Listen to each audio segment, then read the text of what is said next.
মাংসগুলো কাটতে দেরি হয়ে গেছিল। তাই দেরি হওয়া যাওয়াতে সবাই তাকে রেখে চলে যায় এবং বাইরে থেকে দরজাটা বন্ধ করে দেয়। তারপর সে যখনই তার কাজ শেষ করে বাড়ি ফিরতে যায় তখনই দেখে তার দরজাটা বন্ধ। তখন তো সে ভাবলো সে আজকে এখানেই মারা যাবে, কিন্তু সে সেখানে পড়ে পড়ে কাঁদছিল। তারপর হঠাৎ করে দরজাটা একা একাই খুলে গেল। সে বাহিরে বেরিয়ে দেখে সিকিউরিটি গার্ড বাইরে দাঁড়িয়ে আছে। সিকিউরিটি গার্ড তার দরজাটা খুলে দিয়েছে।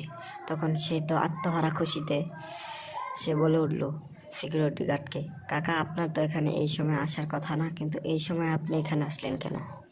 তারপরে সিকিউরিটি গার্ড বলল, বাবা তুমি প্রত্যেক দিন সকালে একবার যেতে সময় আমাকে সালাম দিয়ে যাও, আবার বের হওয়ার সময় একবার সালাম দিয়ে আসো, কিন্তু আজকে তুমি যাওয়ার সময় তো সালাম দিয়ে গেলে, কিন্তু বের হওয়ার সালামটা তো আমি এখনো পেলাম না, তাই দেখতে এলাম যে